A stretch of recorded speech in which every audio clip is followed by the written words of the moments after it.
Ito yung isda na siguradong magdadalawang isip ka kung kakainin mo ba. Safe naman po siyang kainin. Safe na safe, sir. Dahil sa itsura pa lang nito na mukhang salamander pag naluto na at kapag buhay naman siya ay lumulobo ng ganito kalaki. Tapos kung suswertein ka naman ay siguradong lupaypay ka pag natsamba mo makain yung mga vitamins niya sa katawan. Sa totoo lang guys, kahit ako mismo ay nagdalawang isip kung kakainin ko ba talaga to.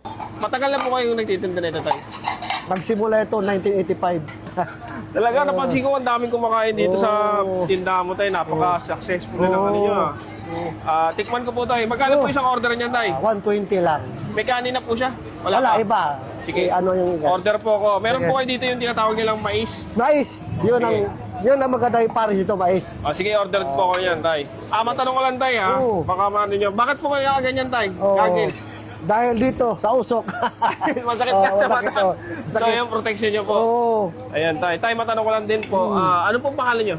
Junior. Junior po. Junior Garcia. Ayan. Tapos ang pangalan po ng karindere nyo ay Ismail Carinderia. ayun, Esmen Carinderia. Sa mga taga Maynila o gustong dumayo dito, anong oras po kayo bukas? Alas 6. Umaga, bukas na po kayo.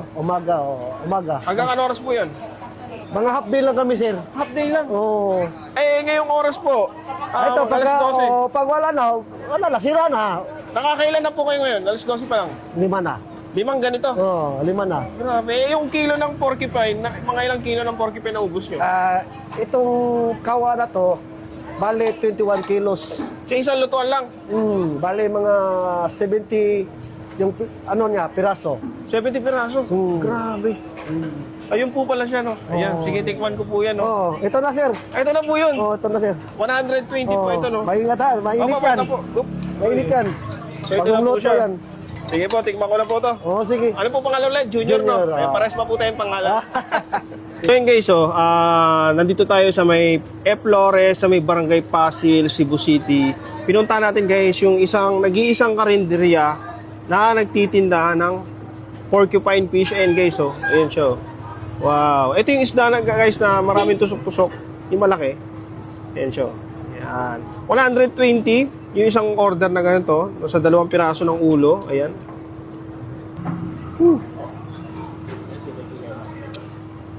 Wow. Parang siyang sinigang na paksiw na maasim-asim na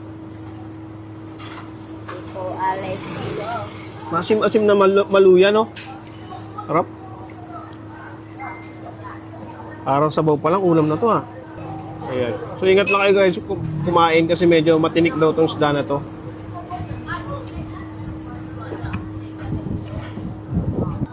Malasa nga siya, no? Kahit konti yung laman niya, mayroong malasa naman siya. Tapos may kasama daw itong atay. Yung masarap dyan, guys. Sabi ni tatay.